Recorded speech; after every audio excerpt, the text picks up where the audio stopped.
Gracias, muchas gracias y gracias a todas por estar ahí pendientes. Qué pena con ustedes, me disculpo, pero pasan esas cosas que nunca pasan y lo ponen a uno así tensionado, pero bueno, gracias a Dios se solucionó. Ya estamos conectados y vamos a arrancar nuestro tema de hoy. Les doy la bienvenida y sí quiero invitarlas a que nos pongamos en manos de Dios. Las invito a que lleven su manito al corazón y vamos a pedirle al Dios de amor, de bondad y misericordia que sea Él guiando esta reunión, que sea Él guiando estas enseñanzas y que el Santo Espíritu de Dios abra su mente, su corazón, su espíritu en cada una de ustedes para que todo aquello que nos quiere regalar hoy sirva en nuestras comunidades, sirva en nuestra experiencia de vida, sirva en nuestra experiencia familiar, sirva en nuestra sociedad, porque para eso es para lo que estamos llamados. Padre Santo y Eterno, sé tú el que habla a través de mi garganta y sé tú el que ilumina nuestras realidades de vida. Gracias por tu luz, tu amor, tu bondad y tu misericordia infinita. Amén. Bueno, vamos entonces ahora sí a empezar. Les voy a compartir pantalla eh, para que arranquemos. Yo sé que hoy el tema tiene como muchas cositas, ¿no? Tiene como muchas... eh, mucha información y de mucho lado, pero como siempre les digo, la idea es que tengamos como ese marco general y podamos ubicarnos nosotras no solo mentalmente, sino también podamos ubicarnos, perdón, un segundito, podamos ubicarnos en esta historia que hemos venido recogiendo, que como han visto tiene infinidad de matices, pero que adicional a eso nos está enseñando precisamente eso que nosotros estamos buscando, que es ir avanzando y que nos sirva de alguna manera, que nos sirva para precisamente eh, incrementar, acrecentar nuestra experiencia de fe y no solo acrecentar nuestra experiencia de fe, sino también que de alguna manera podamos aplicarla en los diferentes espacios en los que nosotros nos movemos. Bueno, ya finalmente hoy estoy así como medio lenta porque es que cuando a uno se le hace tarde como que se empieza a complicar todo, pero bueno, ya, gracias a Dios, ya podemos arrancar. Entonces, nuestro tema de hoy en esta mujer en la historia de la iglesia va a ser la mujer en la historia moderna. Es un tiempo bastante amplio. En el campus virtual, ustedes tienen una lectura. No sé si alguien ya la hizo, no sé si no la han hecho, no sé cómo vayan con esa lectura. Yo sé que la lectura es un poquito pesada.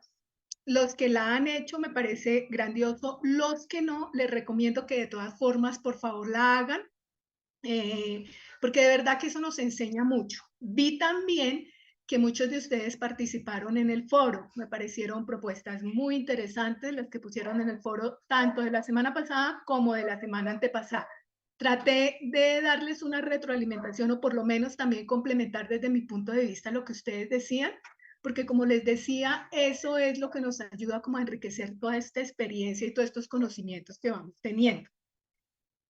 Para hoy, para esta mujer en la historia moderna, la lectura, el recurso que tenemos es Las mujeres en el protestantismo rioplatense. Igual, acá vamos a ver mucho de esa lectura, pues porque es parte del tema de hoy. Y digamos que como marco adicional, vamos a ver un compendio como de todo lo que ha pasado, de todo lo que pasó aquí, de todo lo que pasó en esa época en Europa, lo que pasó en Estados Unidos, como para ponernos en contexto. ¿Qué va a pasar en América Latina en esa etapa del siglo XIX que es como tan llena de situaciones?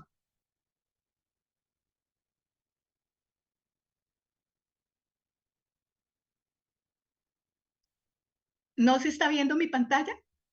Está como cargando, yo la veo ahí No. como cargando. Ok, voy a dejar de compartir y vuelvo y la coloco, porque pensé que ya la estaba compartiendo.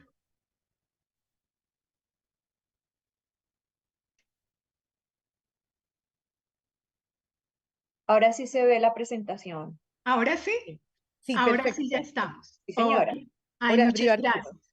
Muchas gracias porque si no sigo yo ahí hablando y no nos damos de cuenta. Les estaba diciendo que para este día tenemos como recurso la lectura de las mujeres en el protestantismo rioplatense entre 1870 y 1930, que más o menos y un poquito más es la época que vamos a ver hoy. Y vamos a ver este marco general. ¿Qué ha pasado en América Latina? En América Latina, digamos que nosotros vamos a ver cómo se fueron estableciendo libertad de cultos. En ese siglo XIX es una característica general que se da en todos los países. Se va a dar en Colombia, se va a dar en México, se va a dar en Guatemala, se va a dar en Honduras, se va a dar en El Salvador, en Venezuela, en Ecuador, Brasil, en Argentina, en todos lados se empieza a dar esto. Y esto de alguna forma pues es beneficioso. Acordemos que antes era como que una religión establecida y a esa tienen que atenerse todo el mundo. Entonces esto de alguna forma es benéfico para el desarrollo de la iglesia. Se unificó la labor pastoral en América Latina con el Concilio Latinoamericano en el Papado de León XIII. Eso fue en el año 1899. A finales del siglo en Latinoamérica, de 61 millones de habitantes que había, 51 millones eran católicos, es decir, el 95% de la población. En Estados Unidos, ¿qué vamos a ver? Yo les estoy dando como algunos punticos claves y lo más importante como para que tengamos un marco general, ¿no? En Estados Unidos, nosotros vamos a ver que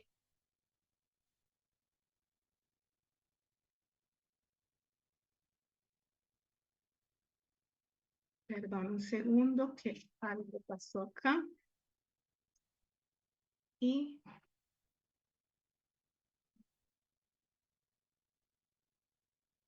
Entonces, ahí sí, ahí se volvió la pantalla, la presentación. gracias. Ahí sí. No, es que se está saltando, perdón un segundo. Voy a dejar de compartir y vuelvo y la comparto. Perfecto, profesora. No se preocupe. Gracias. Estamos bien ahí. No, es que me la está botando para otro Sí. lado, Mm. me la está adelantando. Entonces, permítanme un segundito. Yo voy a abrir la presentación acá, la cuadro y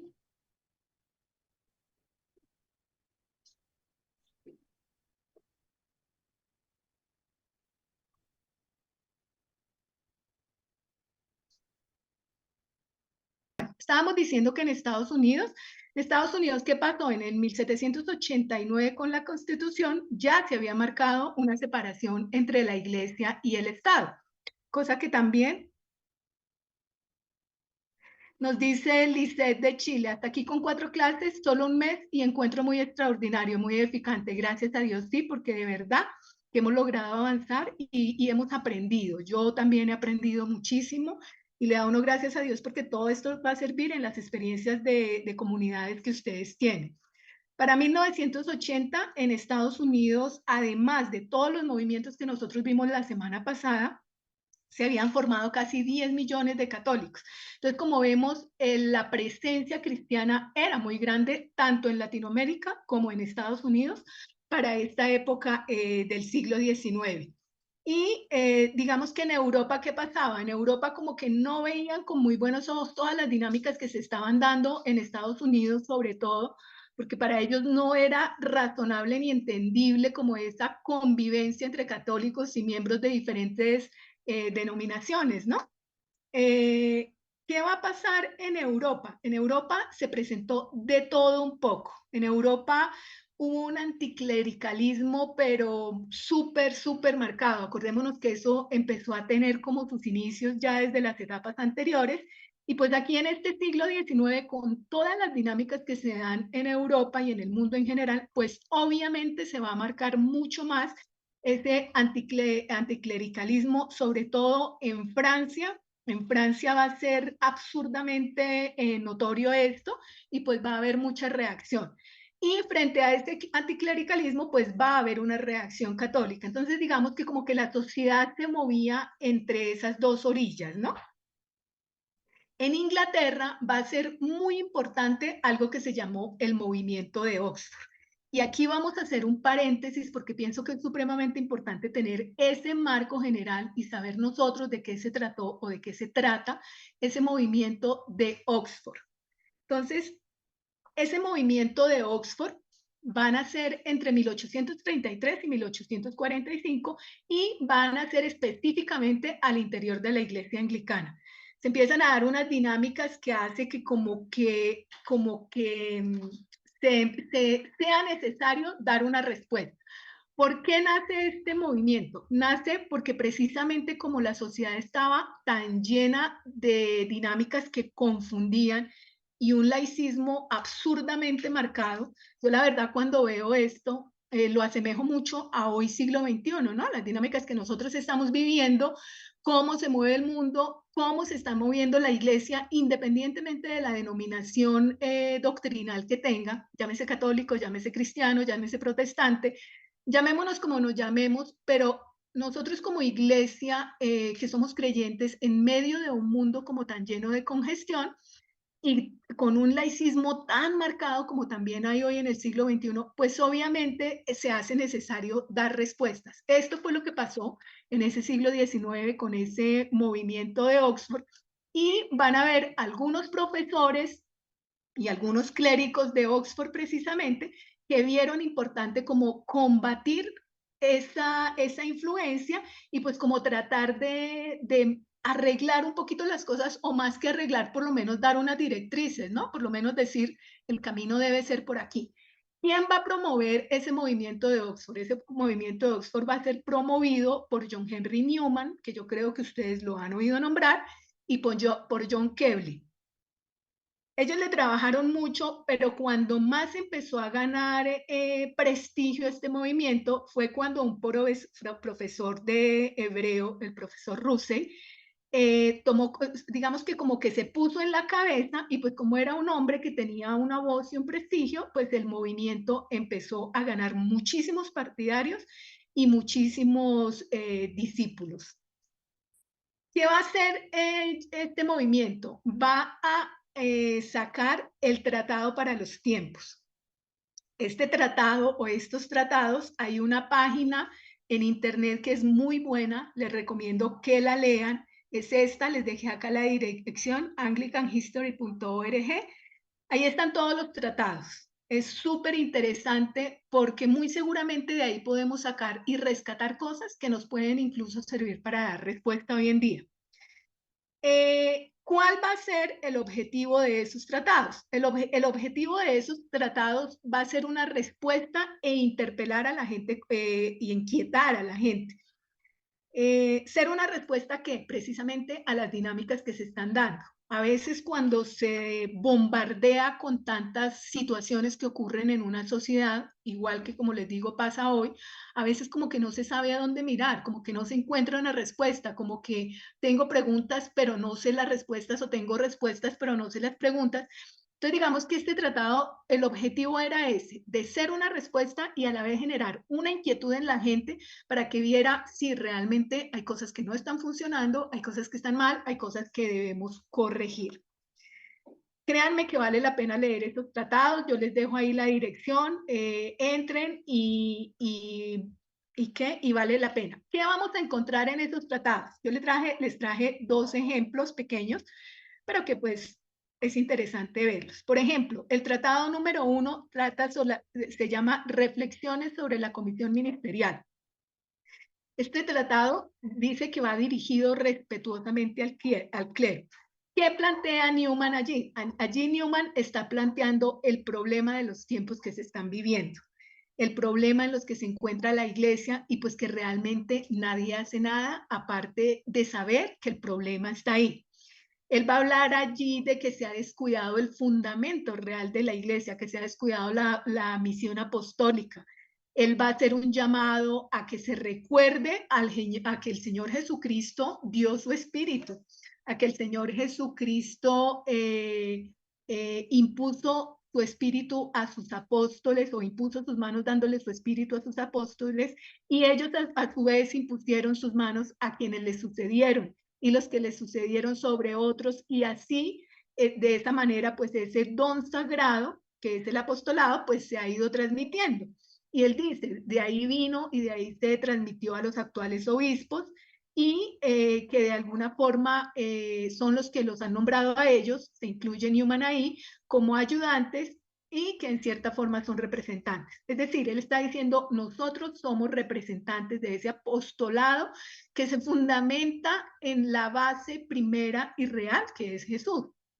Y él va a plantear que esto no está suficientemente grabado en la mente a nivel práctico, es decir, que todos lo saben o todos lo sabemos, pero que a nivel de vivencia o a nivel de practicidad no se está llevando a cabo. Él también va a hablar ahí de la misión del diaconado, de la importancia que ha tenido, y él va a decir ahí que se debe tener como esa autoridad frente a ese trabajo encomendado que Dios ha dado. Él va a decir también en ese tratado, va a hacer un llamado al objetivo del sacerdocio, como que a que se replantee eso y a que se vea cuál es el compromiso de ser fiel dispensador de la palabra de Dios, como dice él. Es decir, usted no es solo representante, es que usted tiene un trabajo que realizar y es importante hacer. En el tratado número 8, que fue otro de los ejemplos que les traje, él va a mostrar, a ese se llama el Evangelio, una ley de libertad. ¿Qué va a mostrar Newman ahí?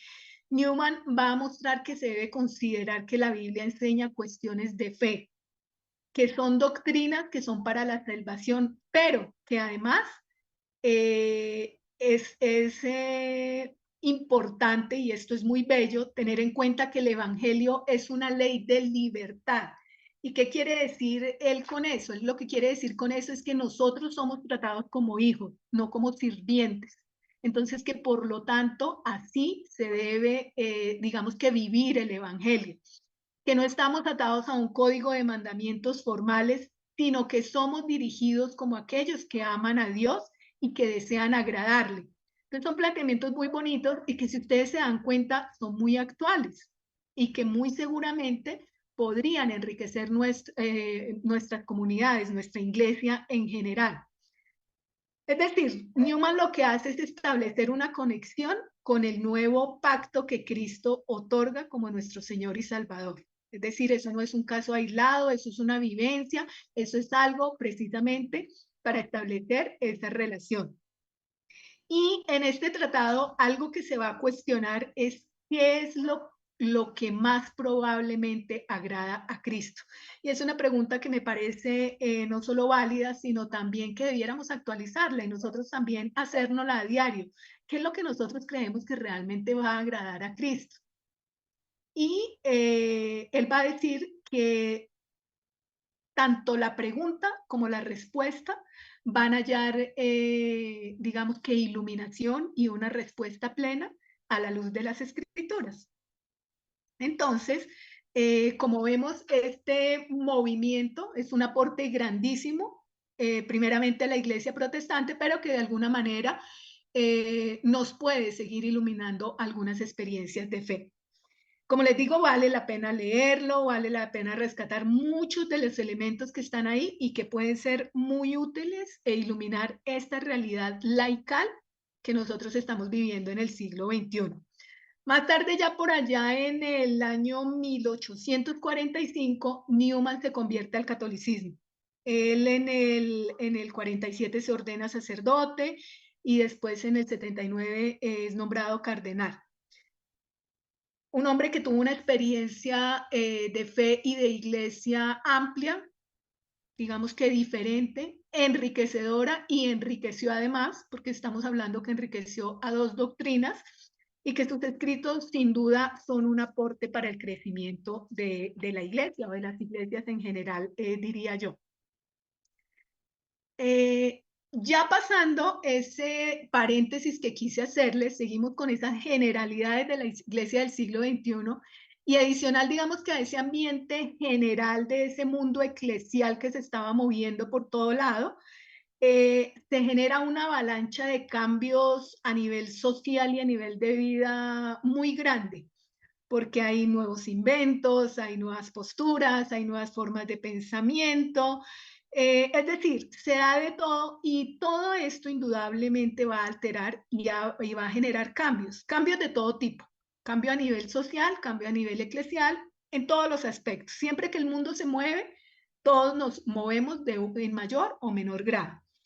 Y muchos de esos cambios, pues uno sabe que siempre van a haber cosas muy positivas y cosas muy negativas. Esta época va a ser una época de muchos inventos. Es la época en que se dan las locomotoras, los carros, la electricidad. Pasteur descubre pues, los inicios de las vacunas. Van a haber muchos avances médicos, muchos avances científicos, sale el teléfono, los rayos X, en fin, se da de todo. Es una época de bombardeo total. Y empiezan a ser importantes las posturas de pensamientos, pensamientos que puede que a veces iluminen, pero a veces oscurecen también muchísimo. Y obviamente se va a ser muy marcado todo ese movimiento filósofo que se empieza a dar, ¿no? Dentro de esos pensamientos nosotros tenemos al señor Kant. Kant, ¿qué decía? Para Kant la razón no podía demostrar la existencia de Dios, ni tampoco era aceptable la revelación. Aquí ya empezamos a ver todo ese bombardeo que empieza a ver y cómo se va devaluando la experiencia de fe, cómo se va cuestionando la existencia de Dios, cómo se va cuestionando a Dios mismo, porque ya digamos que deja de ser como ese centro, ya estamos frente a unas sociedades que al igual que como lo veíamos las semana pasada, dejan de ser teocentristas para volverse el hombre mismo el centro de todo, ¿no? Dentro de estos pensadores vamos a tener a muchos, a Hegel, a Hermes. Hermes dudaba en teología de lo que la razón no podía conocer. Es decir, lo único válido es lo que a través de la razón se conoce. Posturas muy particulares, ¿no? Vamos a tener a Gunther, que él introdujo en la teología la filosofía de Hegel. Hoy en día, cuando muchos, por ejemplo, en la doctrina católica, cuando muchos seminaristas se forman, casi que es una obligación que hagan estudios de filosofía. Y de alguna manera sí es importante porque pues obviamente se tiene que saber a qué es lo que se va a dar respuesta, ¿no? Entonces hoy en día casi que son obligados tanto la filosofía como la teología dentro de ese tipo de formaciones. Otra de las personas que tenemos es Augusto Comte, que él niega todo conocimiento que se le dé sobre la experiencia natural y la observación de los hechos. Es decir, si yo no lo veo, no lo creo. O sea, no tiene razón de ser que yo crea en algo que no y que no se compruebe a la luz de una experiencia tangible. Y obviamente frente a esta postura, Dios queda totalmente excluido y pues la religión muchísimo más. Se niega todo lo que tenga que ver con la religión. Otro personaje muy conocido va a ser Carlos Marx, para quien Dios no es más que una idea formada en la imaginación de los seres humanos. Es decir, ustedes y yo, mujeres que estamos acá, somos muy imaginativas, porque creemos que hay un Dios. Más o menos esa es la postura de Marx. Se olvida pues de la experiencia de vida que puede llegar a tener una persona, ¿no? Digamos que para Marx también él va a decir que los cambios sociales no son producidos sino por la violencia, por la lucha de clases. Tiene unas posturas que personalmente, y respeto otra postura, pienso que sí generan muchas rupturas sociales, ¿no? Generan mucho confrontamiento entre seres humanos y que al final del día pues no enriquecen la experiencia de vida. Otro personaje muy conocido y muy valorado en muchas áreas del conocimiento es Federico Nietzsche, que él atacó la moral tradicional. Para él va a sacar la idea del superhombre que es libre de todas las trabas religiosas. Es más, la fe o la creencia en Dios o el hecho de usted profesar una doctrina, esas son todas las trabas que usted tiene. Si usted no tuviera eso, no tenía problema, según Nietzsche, ¿no? por nuestra experiencia sabemos que pues gracias a Dios es todo lo contrario. Y Nietzsche va a situar al hombre más allá del bien y del mal. De hecho, esta postura, digamos que fueron como esos fundamentos para todas esas teorías racistas de los nazis. Entonces, como vemos, es un bombardeo de posturas bastante desalentadoras, de alguna manera podría decir uno. En México vamos a encontrar a un señor que se llama Gavino Barreda, que el que hizo, él introdujo la sociología económica positivista. Y básicamente lo que esto decía era que los pobres tienen que servir a los ricos para que progresen los países. O sea, eso está dentro de la naturalidad. No se trata de dignificar ni de ir mejorando las condiciones, sino que para eso están. Para eso están los pobres, para que sirvan a los ricos y los países vayan creciendo. Digamos que en términos generales, eso es lo que vamos a hacer. Y aquí quiero hacer otro paréntesis con cara de mujer. Y este paréntesis me parece importante porque ya hemos visto, digamos, que todas esas dinámicas sociales y de pensamiento que se estaban dando. Pero a la mano de eso hay una postura frente a la figura de la mujer. Y vamos a ver qué decían algunos de estos hombres con relación a la mujer. Para Kant, la mujer contribuye a la sociedad manipulándola con su feminidad y suavizando el carácter del hombre. Palabras más, palabras menos, usted está para que maneje a su hombre y aprenda a manipular la situación de la mejor forma posible. Para Hegel, él va a decir que la vida de la mujer está en el hogar. La vida de la mujer, digamos que en otros marcos como que no tendría sentido, y la mujer siempre tiene que estar mostrando el interés por la familia, por cada uno de los miembros de su familia, y digamos que él va a plantear que en el desarrollo normal de hombres y mujeres, mientras el hombre divide sus propósitos confrontando ideas, es decir, el hombre se cuestiona a sí mismo y con ese cuestionamiento y ese enfrentamiento de ideas, él va a ir creciendo a nivel personal y se va construyendo. El yo de la mujer pues es totalmente dividido, diferente porque ella no tiene esa capacidad. La mujer no se confronta, la mujer no se interpela a sí misma. La mujer es simplemente siempre lo mismo. Entonces como ese yo de la mujer no está vivido, pues su crecimiento va a ser siempre una expansión, dice él, de lo mismo. Es decir, siempre siguen en lo mismo. Ahí no hay nada que rescatar según Hegel. ¿Qué va a decir Schopenhauer, que es uno de los personajes más particulares que hay dentro de todo este campo de filósofos? Un misógino absoluto, o sea, sin lugar a dudas. Y para él la mujer es para una relación sexual. La mujer, digamos, siempre está buscando que el hombre se haga cargo de todo, incluido de los hijos, como que la mujer siempre está buscando es que el hombre la cuide, pero pues que realmente ella, su papel fundamental es ese, ser un objeto sexual en manos del hombre. Y la mujer, pues, obviamente no tiene que esforzarse porque ella no está para grandes trabajos, ni materiales, ni mentales, muchísimo menos. ¿Qué va a decir Hegel? Para Hegel, él va a decir que la vida de la mujer está en el hogar. Para él, ya le había dicho, se me vino 2 veces, pero bueno, lo repetimos acá, ya vimos que para él la mujer, el yo de la mujer no está dividido, sino es una simple expansión de él mismo. Siguiendo con esas generalidades del siglo XIX, vamos a ver, y cerrando ya este paréntesis de lo que algunas de estas personas pensaban con relación al papel de la mujer, vamos a ver cómo en ese siglo XIX, a pesar de que hubo, digamos que mucha expansión de muchas iglesias, también se empezó a dar un fenómeno muy particular que fue que se propagó muchísimo la creencia, el espiritismo, la creencia de poder comunicarse con los muertos.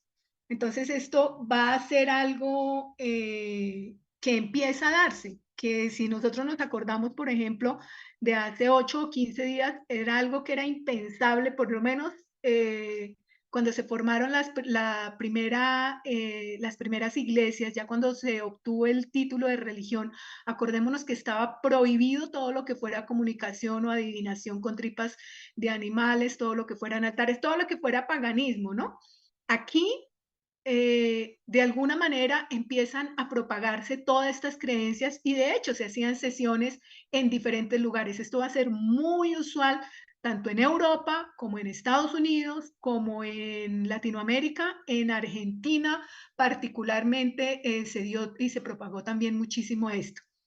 Y la Iglesia Católica pues va a tratar de sentar su postura, ¿no? Va a hacerle frente, digamos que no solo a eso, sino a todas esas ideas que vimos ahorita, incluidas las de Marx y eso, y a todas las ideas de comunismo que se estaban saliendo por toda la y que estaban bombardeados y que realmente eran vistas como una amenaza.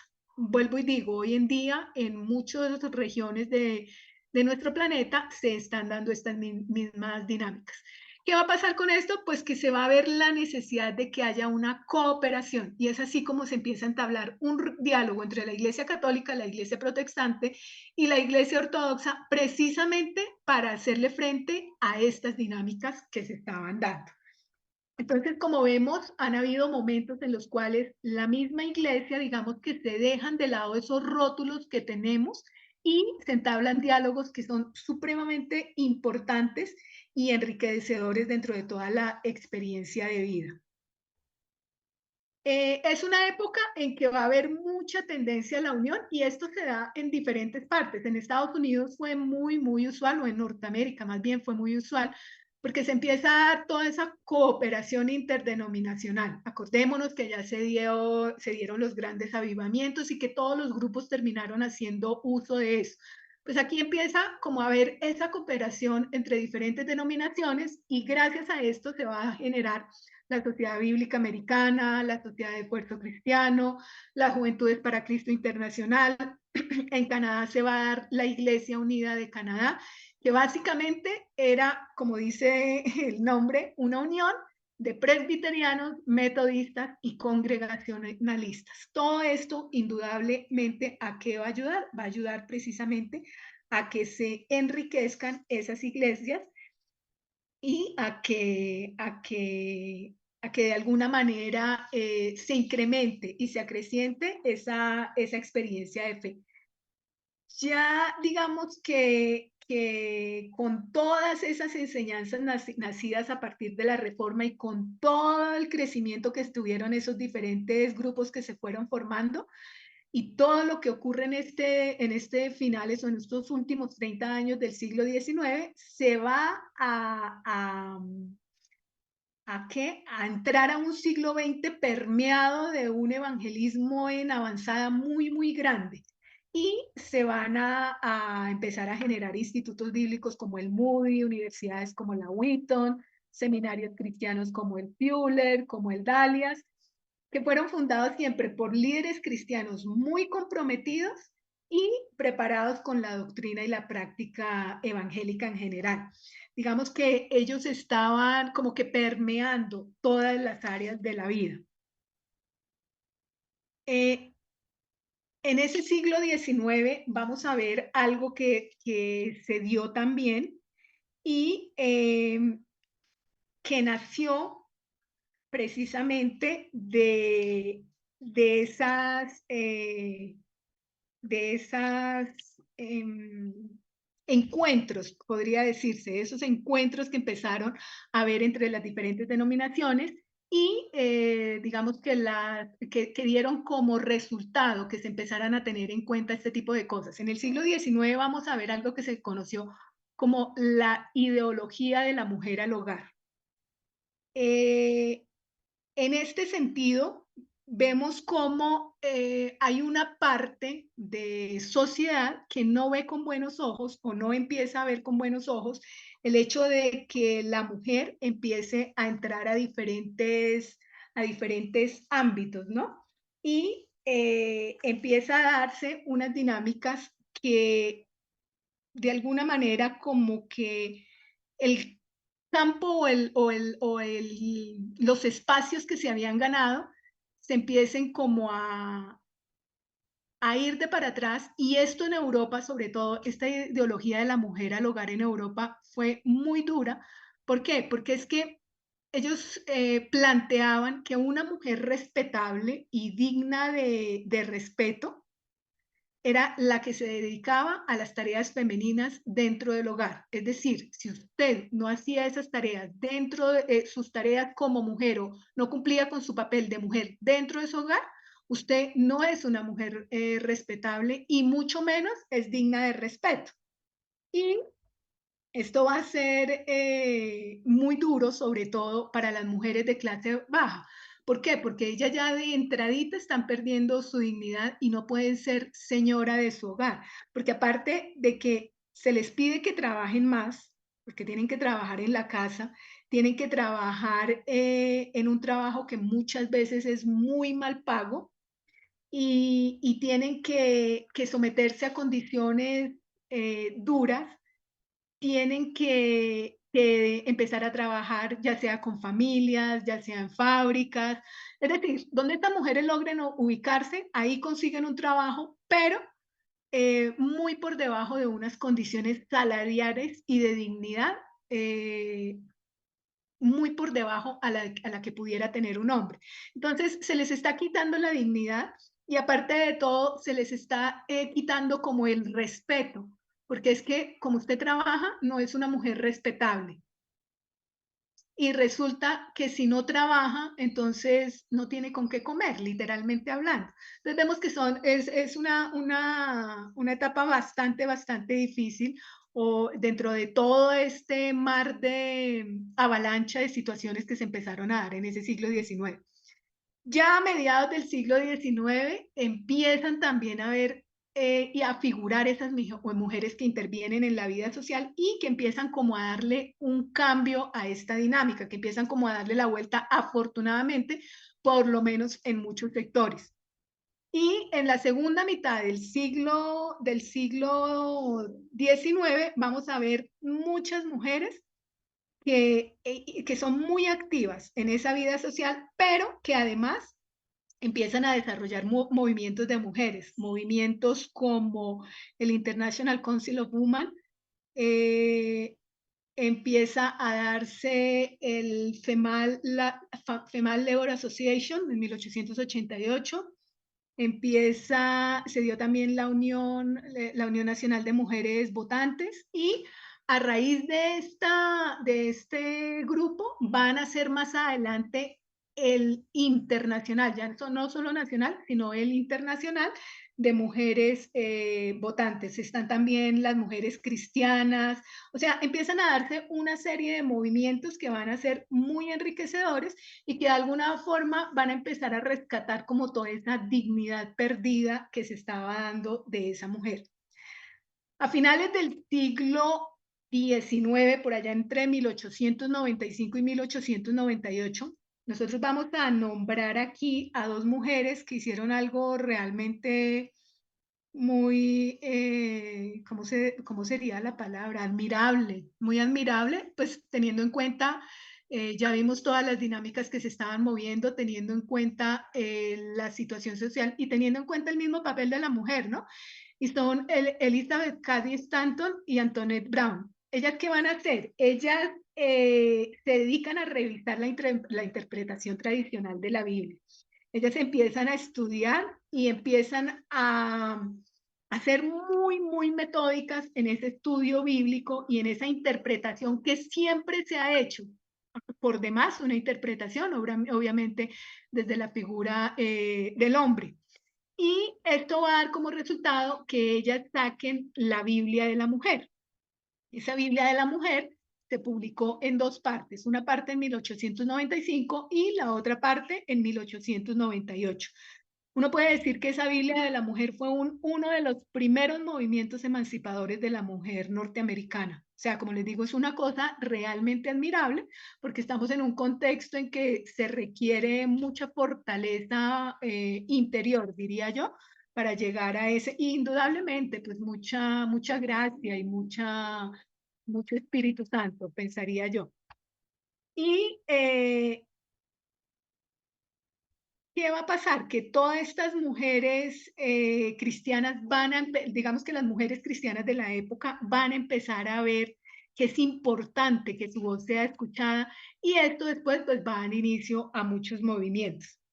Estas mujeres, Elizabeth Cady y Antoinette Brown, nosotros podemos decir que ellas como que van a reivindicar en términos generales lo que hasta ese momento era privilegio de los hombres.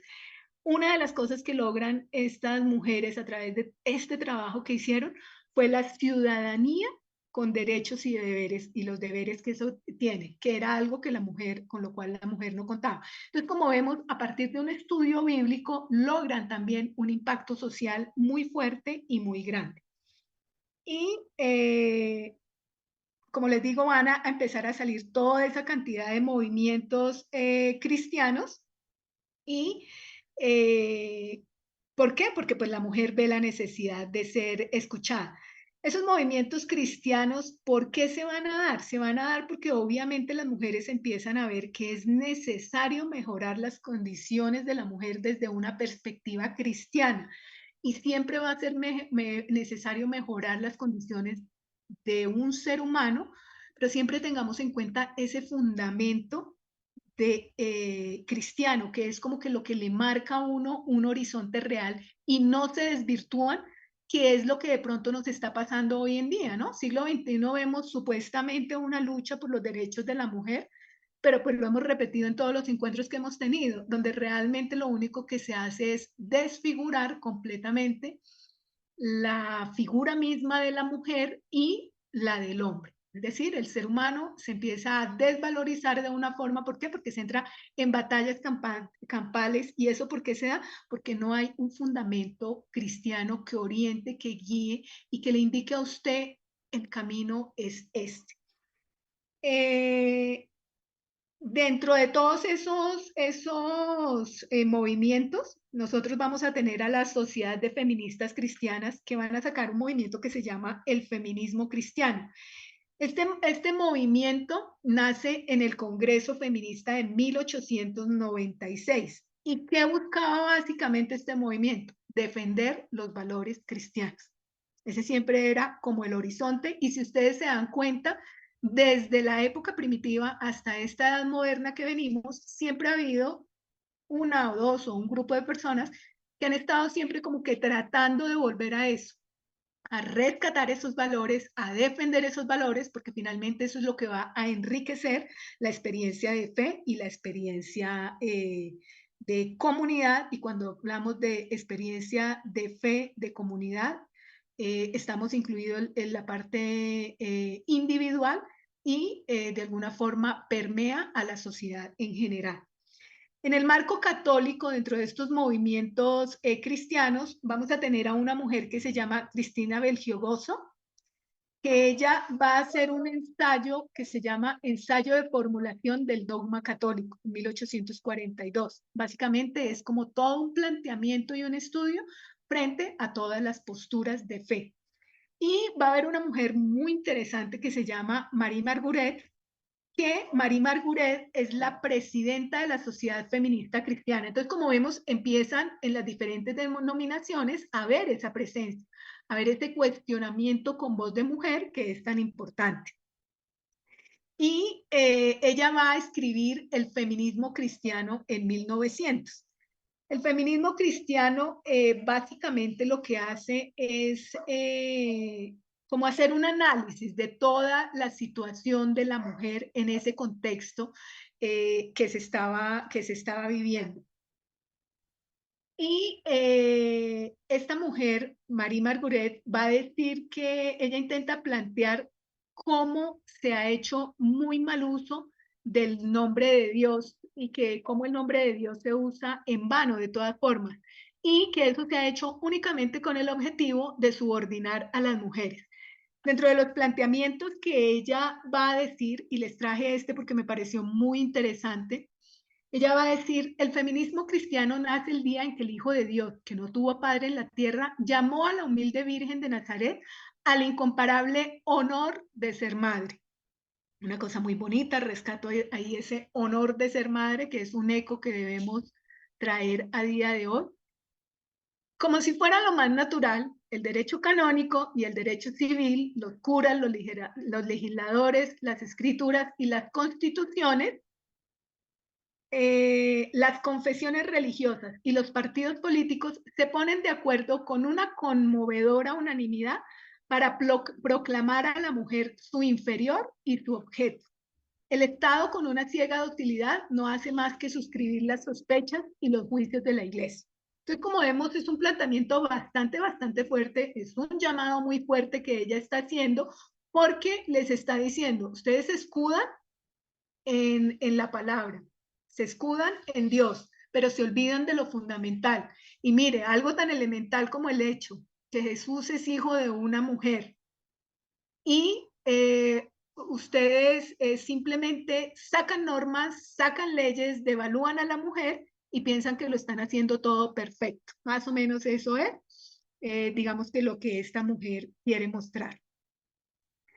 Digamos que con todo esto que hemos visto, se hace evidente que la participación de la mujer fue muy activa en todos los marcos al punto que incluso hubo algunos movimientos aconfesionales, es decir, que no se nombraban de ninguna manera, que hicieron participaciones también muy enriquecedoras y hubo incluso grupos que trabajaban juntas, mujeres católicas, con protestantes, con judías, con mujeres librepensadoras, con obreras, con burguesas. Es decir, hubo una afluencia de pensamientos de mujer que como que se fueron uniendo y fueron enriqueciendo toda esta historia, digamos, en este gran marco de lo que ocurrió en ese siglo XIX, en esta etapa moderna, entrando al siglo XX.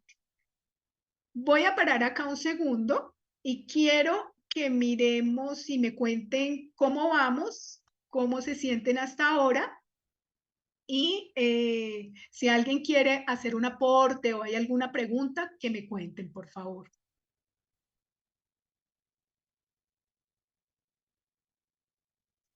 No, nadie, no hay dudas. Yo sé que es un bombardeo de información por todo lado, porque como les digo, es como para dar ese marco general, porque pues obviamente cada caso tendríamos que desarrollarlo en muchísimo tiempo, pero como hemos visto desde el comienzo de este módulo, siempre hemos ido tratando de armar como ese marco general, como ponernos en contexto, como saber qué está pasando alrededor para, con base en eso, pues también irnos a lo particular, que es el tema que sigue. ¿Alguien que nos quiera compartir algo? ¿O seguimos? ¿No hay preguntas?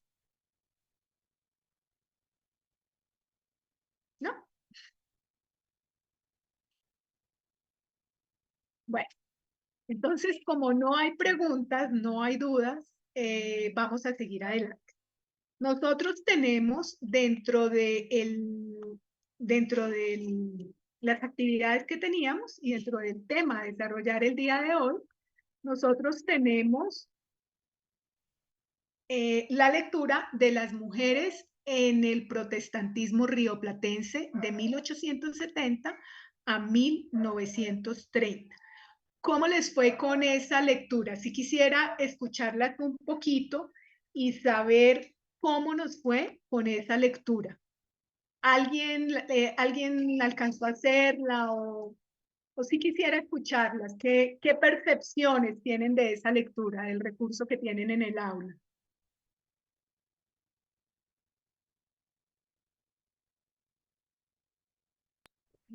Hola, Buenos buenos días. días. Dale. Buenos días. Iban a hablar dos personas. ¿Quiénes eran? Liliana primero fue la primera, Liliana, y después Silvia.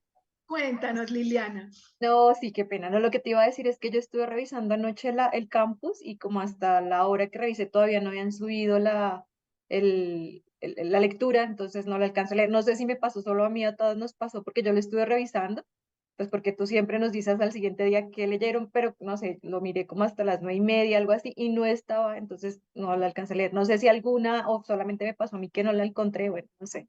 Pero entonces no la alcancemos. Yo creería que si la subieron tarde, no creo que ninguna. Ok, Dale. voy a revisarla entonces porque en teoría Buenísimo. debería estar ahí desde la semana pasada. Nos dice Alma Rosa, yo también y no pude. Entonces parece ser que sí, o sea, indudablemente entonces no la tuvieron, pero vamos a revisar entonces el campo y yo se las pongo ahí. Ahorita, ¿qué vamos a hacer en esta segunda parte? En esta segunda parte vamos a hablar específicamente de esa lectura.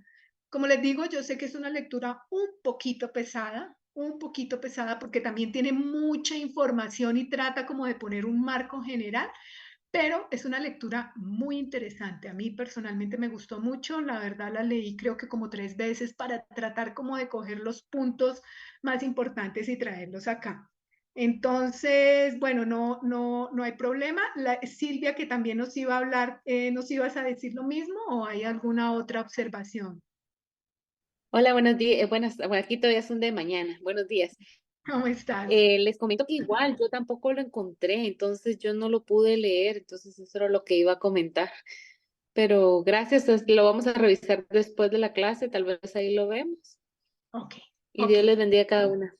Gracias, igualmente a ti. Les voy a recomendar algo, pues nosotros ya hoy estamos terminando este módulo y de verdad que para mí ha sido muy enriquecedor, estoy feliz, o sea, ustedes de verdad que son un grupo muy receptivo y eso es muy bonito. Rosana Ancajima, levantaste la manito, cuéntanos, Rosana. Sí, buenos días con todas. Sí, yo también tuve el mismo problema ayer, no pude ingresar, ¿no? A la clase, pero eh, intenté buscarlo en internet y la encontré realmente recién ayer en la noche. Como decía, sí, la vi, desde que la vi, la vi complicada, ¿no? Entonces, solamente le he dado así un repaso, entonces lo que pude ver era, pues, acerca de también, cómo las mujeres ingresan ya al campo misionero, o sea, el desarrollo de todo eso, ¿no? Correcto. Pero sí, de hecho que para mí,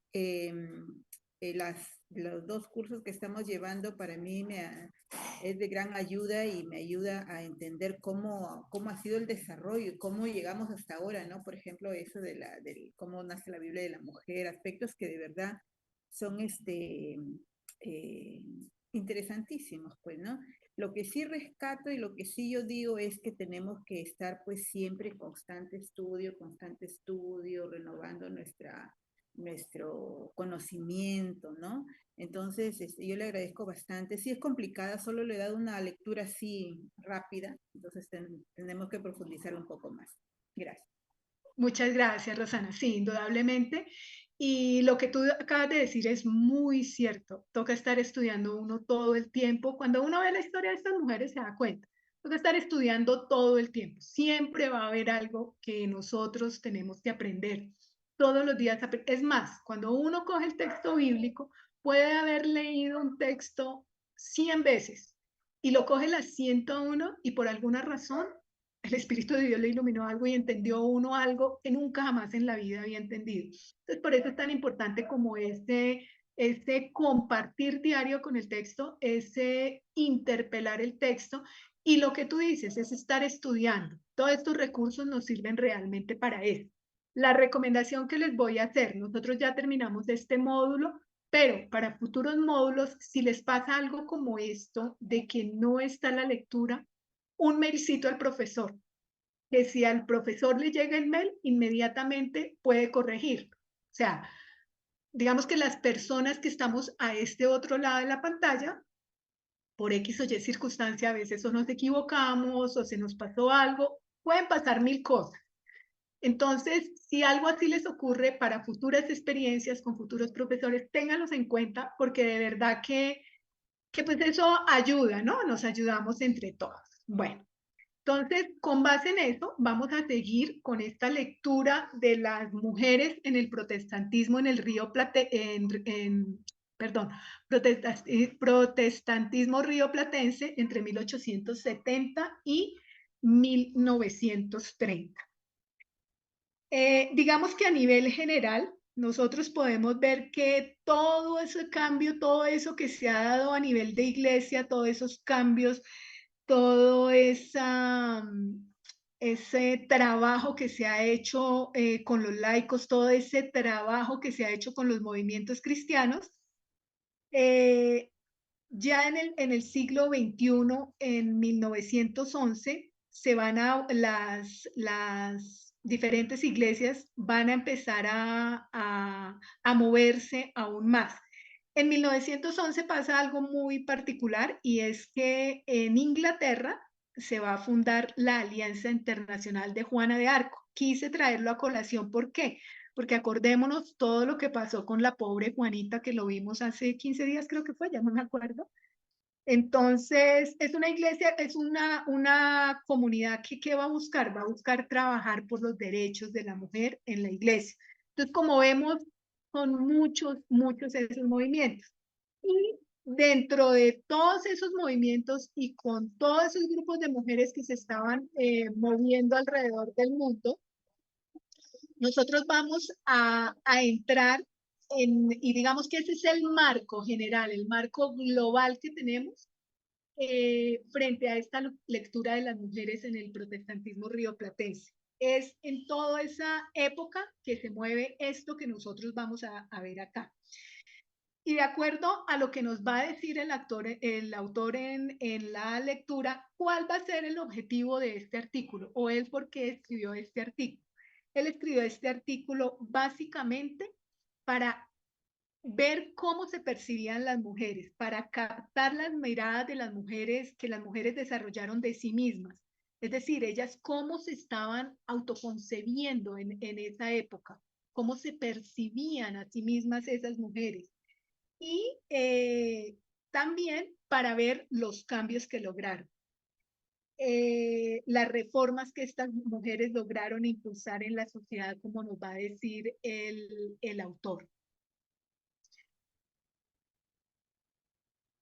Esas reformas que impulsaron nos van a mostrar un modelo de mujer, es decir, esto que se empieza a dar acá nos muestra cómo hay una mujer que empieza a darle flexibilidad a esa idea patriarcal, es decir, ya hay una nueva concepción de esa idea patriarcal y se empieza como a ser más, venga, miremos bien por dónde es y esto no es tan rígido como nos lo están pintando. Y se empieza a modernizar la sociedad latinoamericana. Obviamente, con todo este nuevo modelo de mujer y con todas estas dinámicas, pues eso va a generar siempre un impacto en las sociedades, en este caso, en la sociedad americana, y es a través precisamente para lograr esa modernización, ¿cómo lo van a hacer? A través de instituciones educativas. Eso va a ser algo supremamente importante en todo este movimiento de mujeres del protestantismo rioplatense. Y estas instituciones educativas, ¿qué es lo que van a buscar o hacia dónde quieren formar a la mujer? A que haya una participación activa de las mujeres en la sociedad civil. Entonces, como vemos, el marco general es muy enriquecedor y muy bonito. El autor nos va a decir que él busca explorar ese pasado, ¿para qué? Para tener como un acercamiento real a estas mujeres que fueron indudablemente, fueron elementos fundamentales del universo protestante. Entonces es como darle ese lugar que le corresponde a todo ese trabajo que hicieron esas mujeres en esa época. Y él va a mostrar cómo en el protestantismo, frente a la mujer, o sea, si bien es cierto que el protestantismo, acordémonos que la semana pasada hablábamos de eso que buscaba, tanto con otras denominaciones, que la mujer se educara, o sea, aparentemente ideas muy bonitas, realmente frente a la mujer en términos generales había una postura muy tradicional y muy ambivalente a la vez. Es decir, como que sí, pero no, sí, pero no, le doy, pero le quito. De pronto, pero tal vez, ¿no? Digamos que no había como una claridad real de ese lugar que debía tener la mujer. Y es precisamente con los despertares espirituales que se dieron, acordémonos de lo que hablamos la semana pasada, de esos avivamientos y de ese segundo avivamiento norteamericano que se dio entre 1790 y 1840, es a través de esos despertares que se va a empezar como a dar una apertura realmente. Ya empiezan como a abrirse esos espacios. O sea, la semana pasada veíamos cómo esos avivamientos o esos despertares fueron tan importantes para las conversiones. Pero es que además de las conversiones ya a nivel de comunidad, llamémoslo así, o a nivel de iglesia, ya empezó a haber una mayor apertura y ya empezó a dársele cierto protagonismo a las mujeres. Es decir, ya como que empiezan a tener ese lugar que realmente les corresponde. Otra de los eventos importantes que nos va a nombrar el autor en la lectura es el Congreso de Panamá. El Congreso de Panamá, que se dio en 1916, básicamente va a ser una asamblea de importancia continental en donde confluyen diferentes movimientos, pero todos, digamos que buscando un mismo objetivo. Esta asamblea va a tener como puntos centrales de trabajo los conceptos que se están manejando en términos generales y en particular en nuestro tema en cuanto a la mujer y las prácticas reales que se están desarrollando. Todo esto va a influir directamente en todo el movimiento femenino. Además que ellos planteaban, o sea, ¿qué está pasando con las mujeres? Y se pone indudablemente sobre la mesa esto. ¿Cuál es la influencia del movimiento femenino? ¿Cómo están influyendo las mujeres dentro de la iglesia? ¿Cómo están influyendo las mujeres dentro de la comunidad? ¿Qué trabajo se está realizando? Y se empieza a plantear también, se pone sobre la mesa la necesidad de un nuevo modelo de mujer dentro de las iglesias. Además, se va a ver cómo las misioneras que han venido trabajando, y aquí en el Congreso de Panamá se le hace un rescate muy grande, y digamos que se le da un lugar muy importante a esas misioneras, y cómo esas misioneras le daban un nuevo aire de cooperación a la sociedad en todos los aspectos y particularmente en las sociedades religiosas, en las comunidades religiosas. Entonces, como vemos, digamos que este congreso de alguna manera lleva un engrandecimiento bastante alto dentro de la iglesia. Estas misioneras protestantes se van a mover por todos lados, sin lugar a dudas. Pero aquí vamos a verlas a finales del siglo XIX. Y cuando yo pongo finales del siglo XIX, la lectura realmente está haciendo énfasis en los últimos 30 años, las últimas 30 décadas, como dice, las últimas 3 décadas, perdón, como dice la lectura, los últimos 30 años, en donde esas misioneras van a llegar al Río de la Plata, pero también van a llegar a diferentes regiones tanto de América Latina como del Caribe. ¿Qué va a pasar con estas mujeres que llegan al Río de la Plata? Que por eso nuestra lectura se llama El protestantismo rioplatense en esta época. Estas mujeres tienen una concepción del rol de la mujer diferente, tienen una concepción ya muy clara de a qué están llamadas como misioneras y a qué están llamadas como mujeres, a qué está llamada la mujer dentro de una sociedad y aún mayor dentro de una iglesia. Perdón. Para ellas hay una postura más abierta, más progresista y más moderna. Perdón, un segundo. Cuando hablamos acá de progresismo, no estamos hablando de ese progresismo del que se habla hoy en día, siglo XXI, en los diferentes países y en nuestros países latinoamericanos se ha visto mucho, que es más una deformación social de querer a la brava muchas cosas, sino de llevar adelante. Aquí en este ámbito, en este marco de las mujeres misioneras del Río de la Plata, es como esos avances que se quieren lograr, siempre con un fundamento. Y esto va a estar en absoluta contraposición, por eso encontramos ahí como ese choque de ideas y de postura, porque va a estar muy en contraposición con las ideas dominantes del momento ideas que nacían desde los mismos pastores, desde los mismos líderes, desde todas las personas que dirigían todas las obras en los diferentes sitios y aquí, en este caso, a nivel nacional y pues en toda esta zona del Río de la Plata. Digamos que ese es el marco general de lo que va a hacer esas misiones de mujeres. A partir de 1916, indudablemente con ese trabajo que hacen las misioneras, se van a ver reivindicadas y va a ser como muy, muy importante toda esa presencia de la labor misionera. Digamos que esas son como una de las conclusiones que se sacan de ese congreso.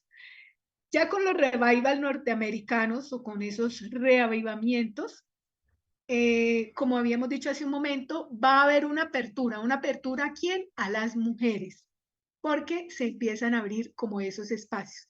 Y es a través precisamente de esos avivamientos que se empiezan a generar nuevas prácticas dentro de las mismas comunidades. Y al empezar a darse en esas nuevas dinámicas, pues indudablemente se van a ampliar muchos más espacios para qué?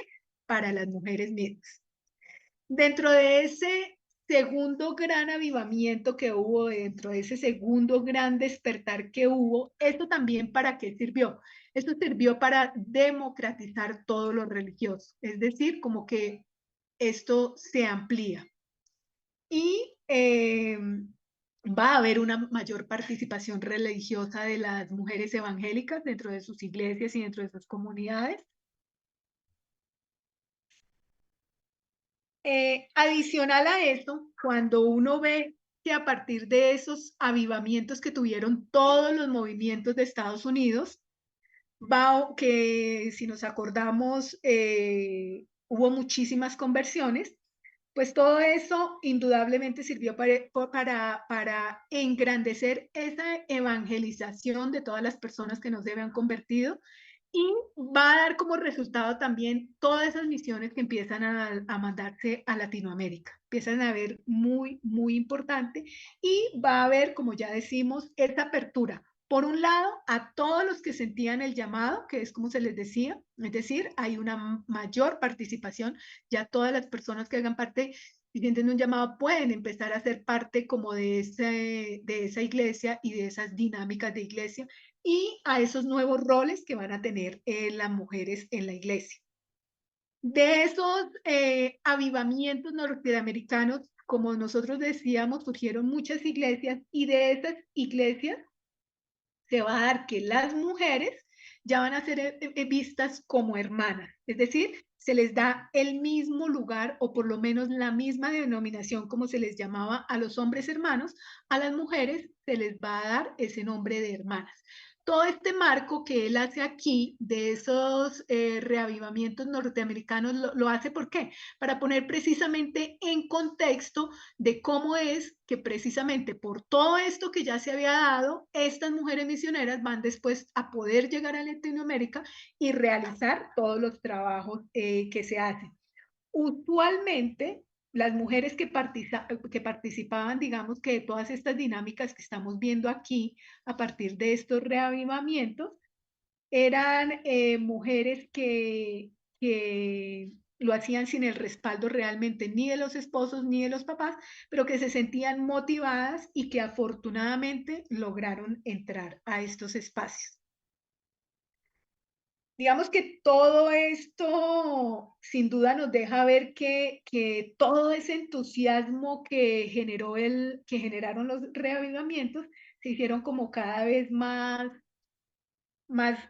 fuertes, ¿no? Y ayudaron de mucha manera a hacer crecer las experiencias, además de que contribuyó a que participaran todos los creyentes en general. O sea, digamos que una de las cosas que se empezaron a dar muchísimo fueron los testimonios de fe que se daban en las reuniones. Entonces, el feligrés, al dar su testimonio, pues también se siente partícipe y al hacerse partícipe se siente comprometido a un mayor trabajo y a una mayor labor. Lo que decíamos desde el comienzo cuando veíamos las iglesias primitivas, cuando uno empieza a sentir identificación con algo, cuando mi identidad está muy clara, pues se empieza a dar esas dinámicas de mayor compromiso.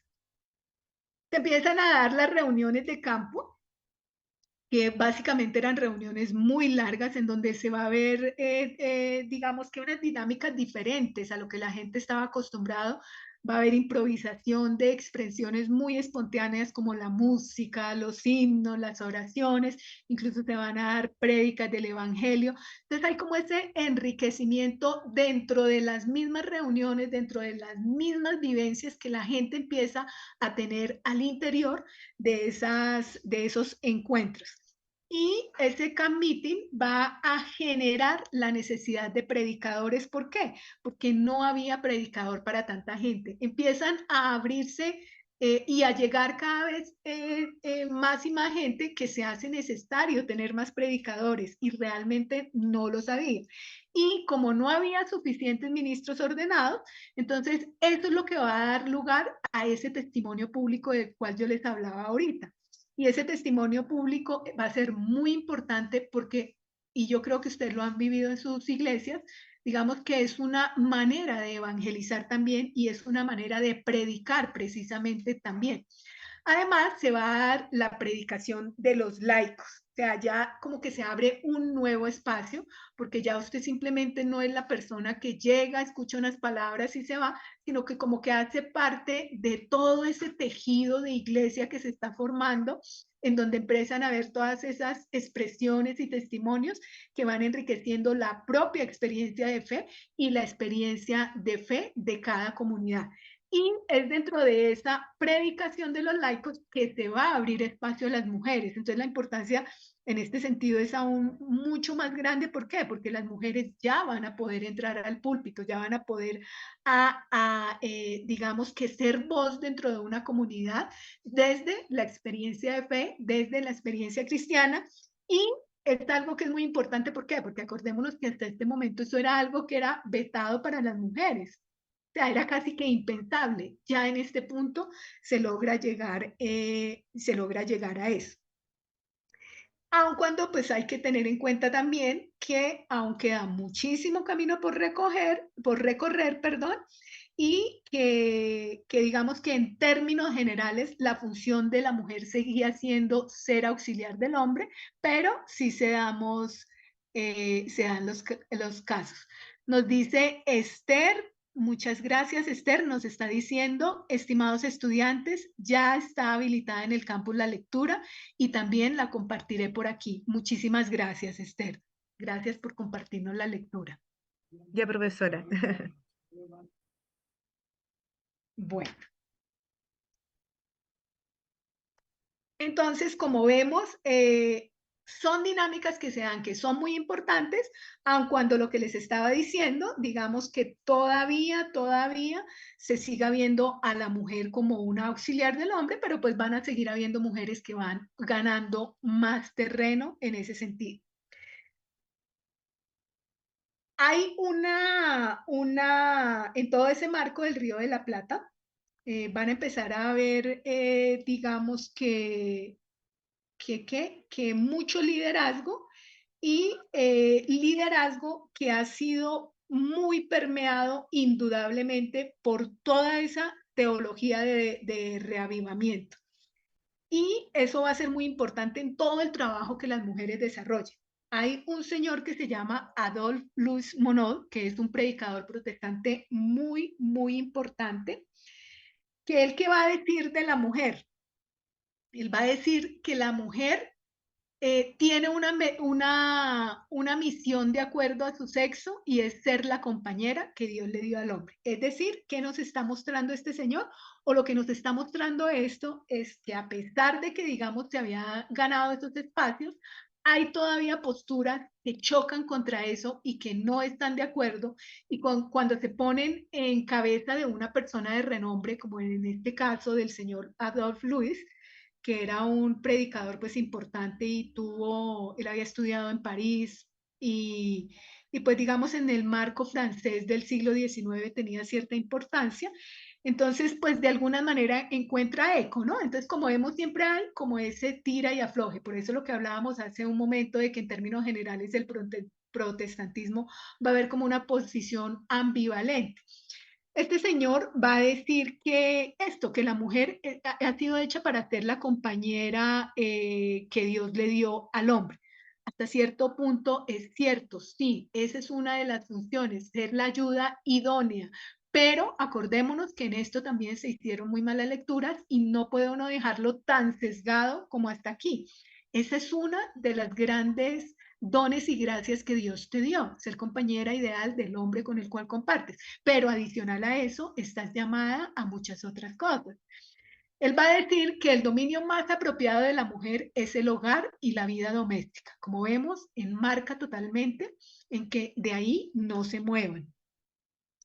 Él va a decir que como, digamos que él para decir todo esto se basa en que como la mujer tiene unas formas de ser más delicada, pues no es adecuado que ellas pretendan desarrollarse en otras actividades que estarían mejor para el hombre, sobre todo actividades que lleven a tener renombre o fama. Eso no sería bien visto. Eso no lo debería hacer una mujer de bien. En contraposición a esta voz, digamos, como tan negativa y como tan limitante que tiene este señor, va a salir un señor que se llama Mauricio Camuso. Él es un metodista uruguayo. 10 años más tarde, él va a decir que particularmente en la conferencia laical electoral en Buenos Aires, en 1896, él va a establecer que hay funciones que son reservadas a los hombres y que no debería ser así, que lo más justo y conveniente es que esas funciones las puedan ejercer también las mujeres. Como vemos, esto ya es un punto de avance grande y él va a plantear en esta conferencia, porque pues no fue solo que la dijera por decirla, sino que en una reunión muy importante, él va a establecer que es necesario que la mujer tenga voz y voto y que es necesario además que la mujer pueda ser delegada, que pueda hacer parte de esas conferencias y que pueda expresarse dentro de esas conferencias. En ese, digamos que ya cuando fueron las votaciones y ya de la Iglesia Cristiana en general, esto fue aprobado. Fue aprobado por lo menos en el papel. En el otro extremo, digamos que esta postura de Camuso va a estar el periódico El Estandarte Evangélico, y que era pues un periódico importante, con una circulación importante y que tenía gran presencia. Ya aquí en el chat también tenemos la lectura, nos la colocó Esther, muchísimas gracias. En este periódico se va a manifestar posturas que son de verdad que a veces chocantes, ¿no? Porque ¿qué va a plantear este periódico? Este periódico va a decir que el hecho de que a una mujer se le dé esa voz y voto, o que el hecho de que se acepte todas esas posturas que se estaban planteando, eso realmente era repugnante, es lo que decían este estandarte evangélico. Y en este sentido, el texto nos va a decir que las posiciones eran muy encontradas y estaban en las dos orillas, ¿no? Las posiciones eran encontradas dentro de todas estas posturas que se estaban teniendo en todo este contexto social protestante frente al lugar que debía ocupar la mujer. Y el periódico que va a decir que eso sería como sacar a la mujer de su ámbito para promoverla, que eso, digamos, no es de Dios. Él va a decir, promoverla a posiciones que el creador no tuvo intención de colocarlas.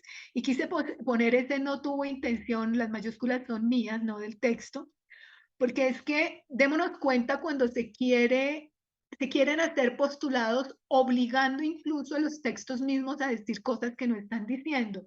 Este señor o este periódico, pues en cabeza del señor que lo haya escrito, tiene el atrevimiento de saber cuáles son las intenciones de Dios. y qué intención tuvo o no el creador. O sea, somos a veces como seres humanos bastante impetuosos y bastante arrogantes y bastante atrevidos de pretender saber cuáles son las intenciones de Dios. Y esto nos tiene que servir a nosotros para hoy en día, siglo XXI, dentro de los planteamientos que hagamos planteamientos muy fundamentados en nuestra fe, muy fundamentados en el texto bíblico, muy fundamentados en nuestra creencia cristiana, pero no lleguemos a un ímpetu tan grande como este señor de decir que estaba mal promover a la mujer porque esa no es la intención de Dios. O sea, nosotros jamás podemos, frente a una experiencia de fe o de otra persona, pretender saber cuáles son las intenciones que Dios ha tenido. Entonces, por eso he querido recargarlo acá.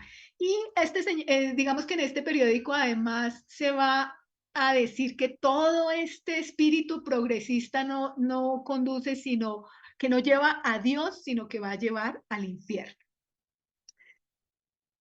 Por este mismo corte de este señor, digamos que van a haber muchas posturas, hay varias ahí en el libro, otra es de un señor Quinquela, que va a hablar de la cuestión religiosa, que para él va a ser algo que mejor dicho, que se tenía que estudiar incluso a nivel nacional, porque el mal argentino estaba en el hogar y se hacía necesario ocuparse especialmente de la educación de la mujer.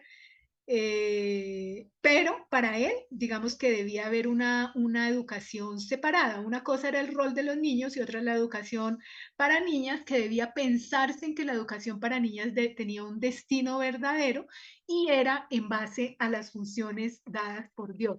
Entonces, como vemos, de alguna manera las lecturas que se siguen haciendo son desvirtuando la misma palabra, ¿no? Y lo que decíamos hace un momento, teniendo incluso el atrevimiento de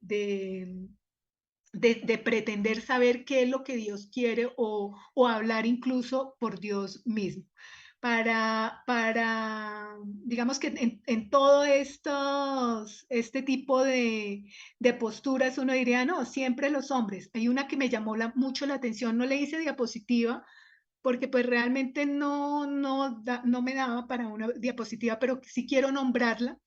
Es como en ese tipo de postura no solo estaban los hombres, sino el texto también nos muestra a una mujer que se llama Josefa Reyes. Ella se identificaba con estas posturas que acabamos de ver y ella consideraba que la mujer debía estar en ciertos lineamientos, que la mujer debía